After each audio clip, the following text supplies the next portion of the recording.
Гласот на Америка на македонски. Преку една деценија вашиот прозорец кон САД. А сега, директно од студиото во Вашингтон. Добро вечер, го гледате ТВ журналот News Flash на Гласот на Америка на македонски јазик, а јас сум Лилица Китановска. Председателот на Федералните резерви Бен Бернанке вели дека на американската економија се уште и треба федерална помош. Што значи тоа во конкретен план за Соединетите американски држави, ќе ви кажеме во приложение. Бернанке вели дека американската економија е далеку од самоодржлива и дека е можно Централната банка да потроши повеќе од 600 милиарди долари на планот за купување обврзници објавен минатиот месец. Овој план е дизајниран да ги намали долгорочните каматни стапки и да охрабри поголема потрошувачка за поттикнување на економијата. Од другите вести, американскиот председател Барак Обама бара од Кина да испрати јасна порака на Северна Кореја, додека јапонски и јужнокорејски представници се собираат во Вашингтон да дискутираат за кризата на Корејскиот полуостров. Дипломатската активност доаѓа во време кога Јужна Кореја организира 5 дена на артилериски вежби, кои Пјонкјанг ги осуди како обид да се започне војна.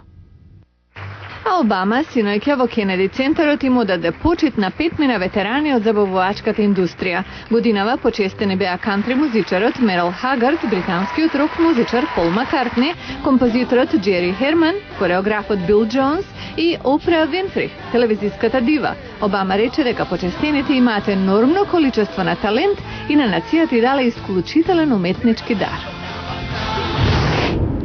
Студија на истражувачкиот центар Пју во Вашингтон вели дека американската идеја за типично семејство е променета. Се поголем број мислат дека бракот не е потребен за да се има семејство. Многу од нив велат дека родители кои се разведени или кои не се во брак или хомосексуални двојки со деца се сметаат за семејство. Наш новинар посети 2 такви семејства во Вирџинија, во градот Александрија. Ким Доринг подготвува вечера додека ќерка и Саманта пишува домашна задача. Сопругот Пет помага на синот Патрик со неговата задача. Ким и Пет се символ на она што досега се сметаше за типично американско семејство. Брачна двојка со во просек 2 деца. Пет вели дека променетата представа за семејството е позитивен развој. Земете само колкава е стапката на разведени и колку разведени имаат деца, а се уште се семејство. Ким и Пет живееле заедно пред да се венчаат. Според истражувањето, таков е случајот со се поголем број млади американци. Ова е уредникот на истражувањето Ричард Морин. Околу 44% од возрастните живееле со некого.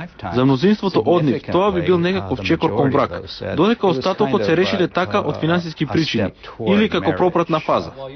Веќе 13 години така живеат Крис Клайн и Джим Лейси, кои имаат 2-годишен син Джереми. Се венчале пред неколку години, но бракот не им е признат во Вирџинија, каде им е домот. Без оглед на тоа, Крис смета дека се прифатени во соседството. Ние сме група луѓе која живее заедно во љубов и мислам дека тоа не дефинира како семејство.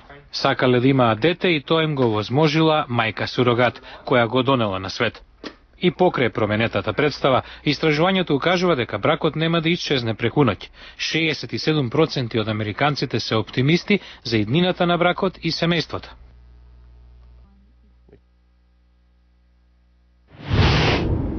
Риби и предатори се наврват на синџирот на исхрана. Тие ја одржуваат рамнотежата на животот во морето. Без нив, преголемото размножување на помалите организми може да преовладее во целиот екосистем под вода. Има научници кои веќе алармираат на тотален колапс на океаните, но малку кои ги слуша. Барем што се однесува до регулирањето на ловот на еден од тие видови риби. Научниците велат дека овие видови се на работ на исчезнување и никој друг за тоа не е виновен, освен нас. Кейт Вилсон е истражувачки новинар што неодамна извади на виделина црн пазар вреден 4 милиарди долари за продажба на туна. Научниците велат дека ако предатор како туна или друга голема риба исчезне, тоа ќе се одрази на целиот екосистем. Научниците велат подобро почнете да се навикнувате да јадете медузи и алги од морето, зашто ништо друго нема да остане ако овие големи риби ги снемаат. Екосистемите се интеракција на живите суштества со нивните животни средини и едни со други. Ако една алка од синџирот на исхрана исчезне, тие драматично може да се променат. Владини представници и активисти за човековата околина кон средината на ноември се сретнаа во Париз да разговараат за регулирањето на риболовот што директно влијае на животот на планетата. Су Либерман е директор на група за заштита на животната средина Пју, непрофитна агенција базирана во Вашингтон. Туната е во полоша состојба од колку што мислевме. Затоа бараме да се запре незиното ловење. Мора да обезбедиме иднина на овој рибен вид. И Либерман и Вилсон велат дека алчноста, корупцијата, лошиот менеджмент на риболовните квоти довеле до оваа точка. There are quotas, and those quotas are designed to allow the fish to recover. Квотите се дизајнирани да им се дозволи на рибите да се опорават, но и повеќе од тоа. Сепак и покрај тоа што ги има, тие не се почитуваат. Рибата се продава без документација. Тоа е мултимилиардерски бизнис што ќе предизвика осиромашување на видовите. А таквата пракса фрла светлина на поголем проблем. 90% of all large fish 90% од големите риби се на работно исчезнување. Туната е само еден примерок од тоа што се случува со големите риби.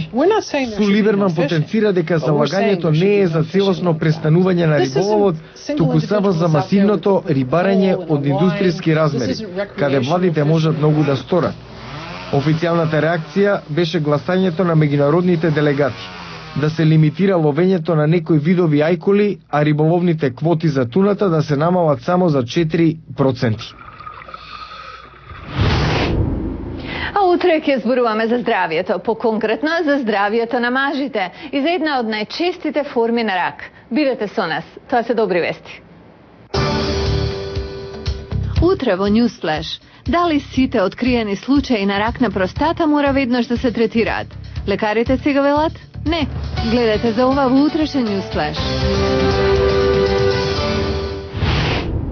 Ова беше Newsflash на гласот на Америка на македонски јазик, а јас сум Лилица Китановска.